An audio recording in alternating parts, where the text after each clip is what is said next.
जो list of indicative documents हैं, जिन लोगों का 2002, 3 या 4 की मतदाता सूची से मिलान हो चुका है, उन्हें कोई भी डॉक्यूमेंट देने की आवश्यकता नहीं है। और जिन लोगों का मिलान नहीं हो पाया, वो संख्या काफी कम रह जाती है। सिर्फ उन्हीं लोगों को ये इंडिकेटिव डॉक्यूमेंट्स देने होंगे जो बिहार में थे 11 वो, और आधार कार्ड नागरिकता का प्रमाण चूंकि नहीं है तो वो आइडेंटिटी पर्पस के लिए लोग दे सकते हैं। जो बिहार का एसआईआर हम लोगों ने कराया, उससे चुनाव आयोग को ये भी समझ में आया कि इन्यूमरेशन फॉर्म में एक छोटा सा परिवर्तन करना आवश्यक है। अर्थात जहां रेड बॉक्स आप देख रहे हैं, वहां डिटेल्स ऑफ प्रीवियस एसआईआर है। अर्थात 2003 में अगर आप स्वयं थे तो उसके डिटेल्स भर दें, या 2003 में आपके पिताजी या चाचा या कोई भी उस जनरेशन के थे उनका भर दें, जिससे कि मिलान सरल हो जाए।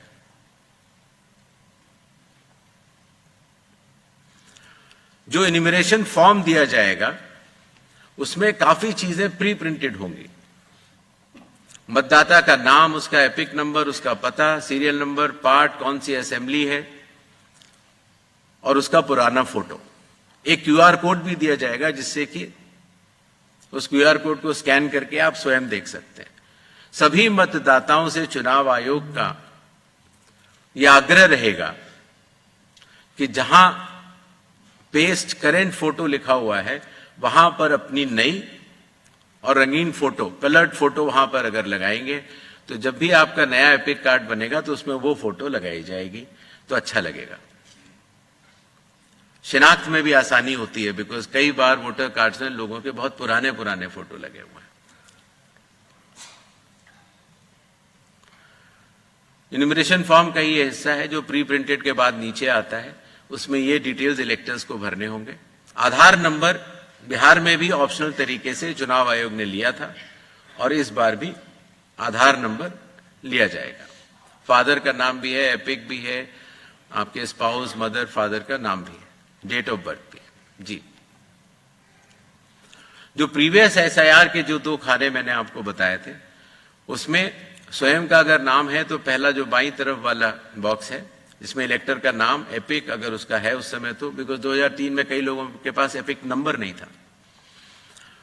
रिलेटिव का नाम, कई बार फादर का नाम होता है और रिलेशनशिप, तो वहां पर फादर होगा। किस जिले में है, जैसे ही आप जिला लिख देंगे या स्टेट या एसी लिख देंगे तो जो सारी जो मतदाता सूची पूरे देश की अवेलेबल है 2003 में, उससे सेलेक्ट करना और उससे मैचिंग करना बहुत आसान हो जाता है। इसी तरीके से अगर आपका नाम नहीं है 2002, 3 या 4 की मतदाता सूची में, तो आप अपने फादर, मदर या जो भी उस श्रेणी के जो रिलेटिव्स हैं उनके डिटेल भर सकते हैं, तो उससे भी ये मैचिंग सरल हो जाती है। क्लेम्स एंड ऑब्जेक्शंस के पीरियड में फॉर्म 7 और फॉर्म 8 की आवश्यकता पड़ती है, और फॉर्म 6 तो खैर चूंकि इन्यूमरेशन फेज में ही इस बार हम कलेक्ट कर ले रहे हैं। बिहार में हम लोगों ने उसको बाद में किया था, लेकिन इस बार हम शुरू से ही कर ले रहे हैं।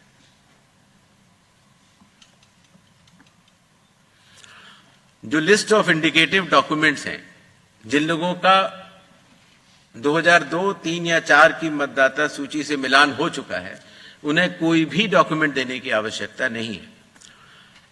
और जिन लोगों का मिलान नहीं हो पाया, वो संख्या काफी कम रह जाती है।